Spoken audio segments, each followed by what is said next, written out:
Okay, let's take another brief journey between the covers of OS+R.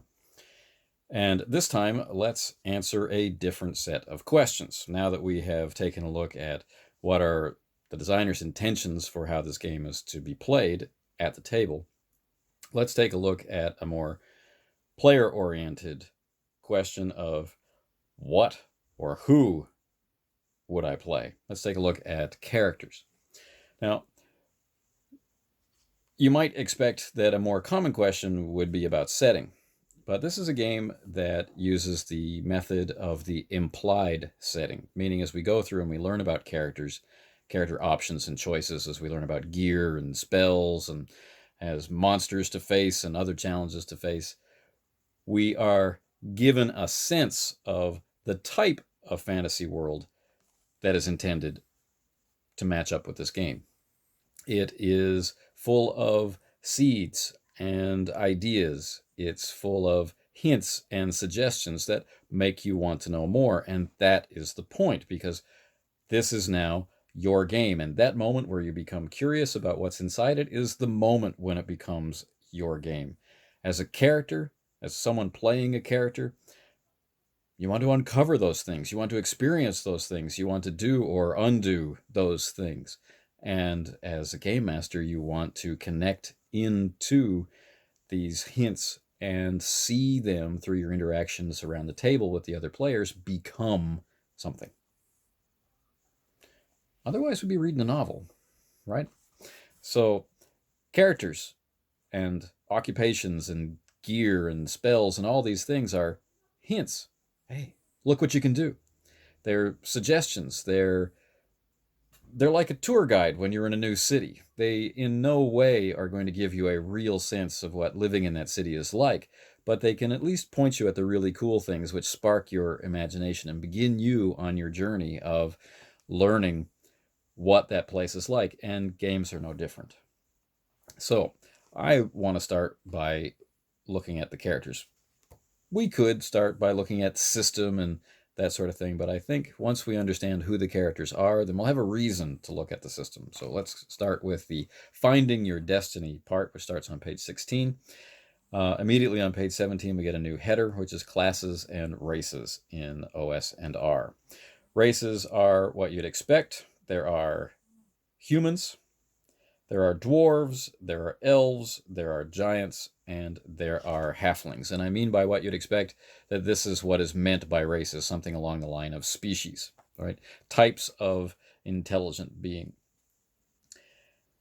Now, each of these species, the humans, the dwarves, the elves, the giants, and halflings, in addition to being different from each other, each one, time is taken to give you some appealing hints about role playing, about basic cultural attitudes, about the past of who these beings are.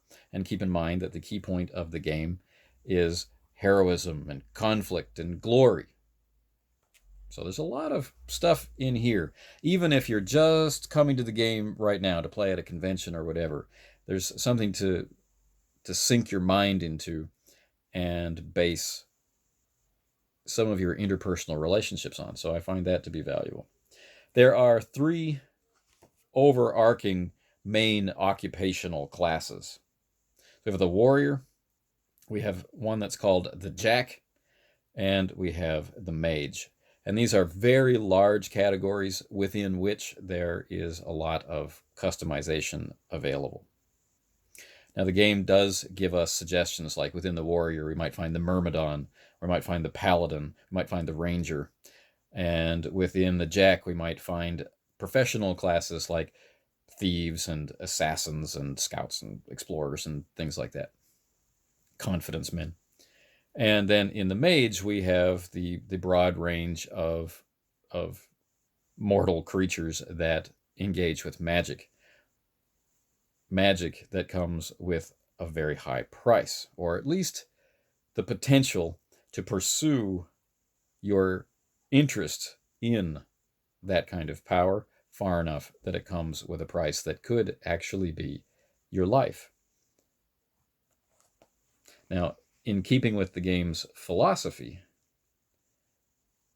it's about choice. What are you going to do as a member of this species in this character class with these abilities? What are you actually going to do with them? So that's kind of cool. So we have 2-page spreads for each group. I'll just show you briefly here the human.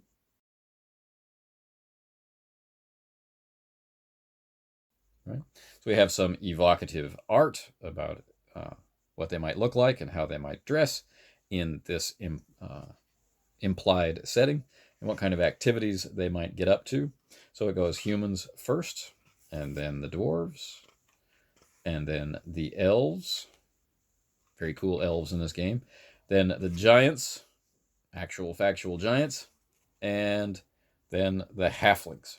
And as we said before, each one is given a very distinct role-playing hook or some sort of quality which makes it interesting. This is not really the sort of game that seems to be lending itself to needing to have a lot of facility with what gets called min-maxing or power gaming. Instead, it seems to be more closely allied to defining a character concept. And in fact, the first stage of character creation is define your character concept. Get an idea of the type of person you'd like to play this time. And then find a class and race that goes along with that.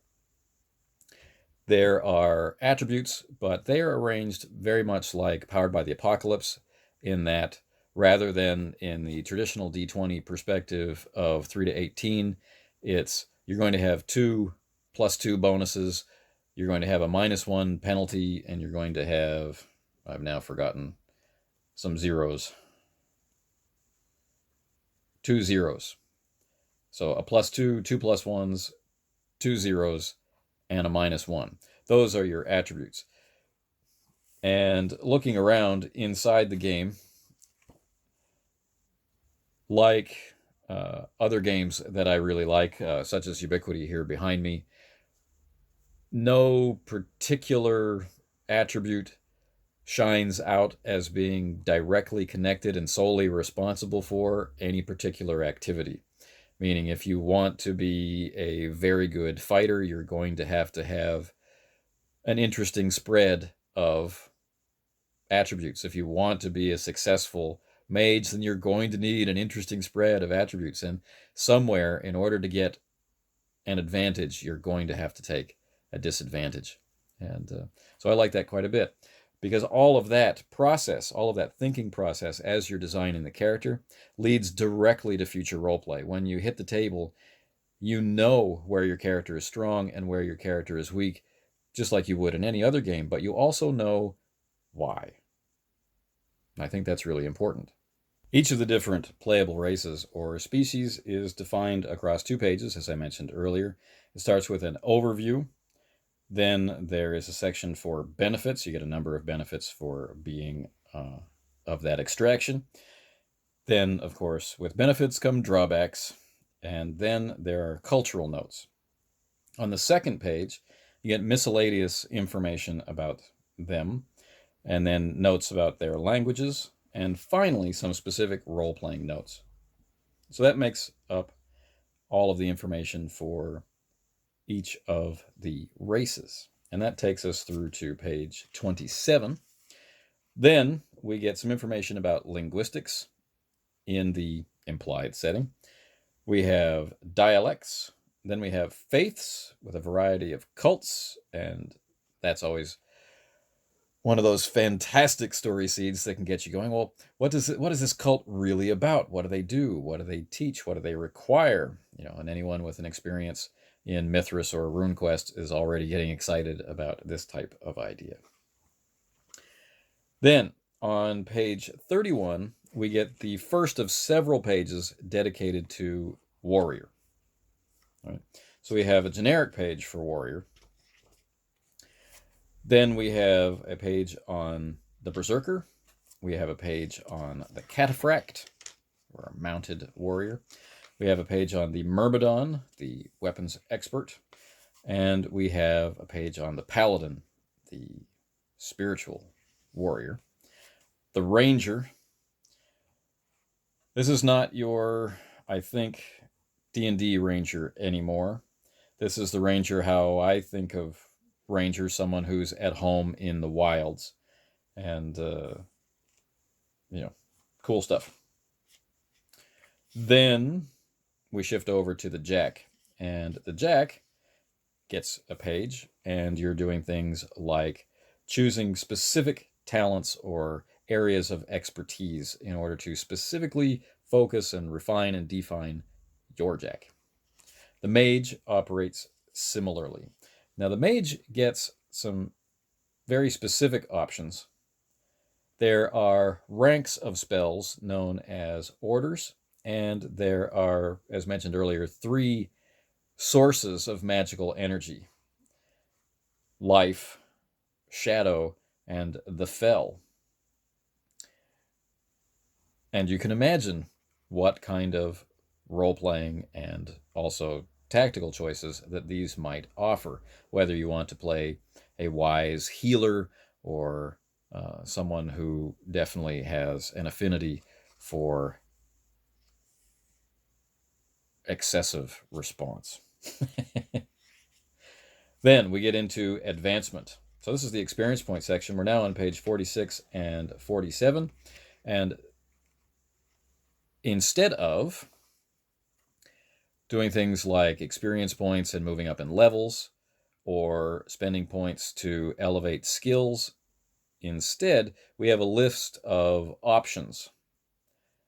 For every 10 experience points earned, choose one of these advancements. And that could be increasing your ability to move, or increasing your expertise die, or gaining a kind of resistance versus magical effects, and new languages. And how does your character grow, in a very natural sense? Not really so much as at this level you gain, you're harder to hit and you do more damage. It's not like that. It's tied to perhaps what you've been through and what you're expecting to go through, and so on and so forth. So that's kind of nice to see. And just the fact that it's on 2 pages, it's actually a page and a third. It's kind of nice. Then we get into system, and that will be another video. So who are we playing? We are playing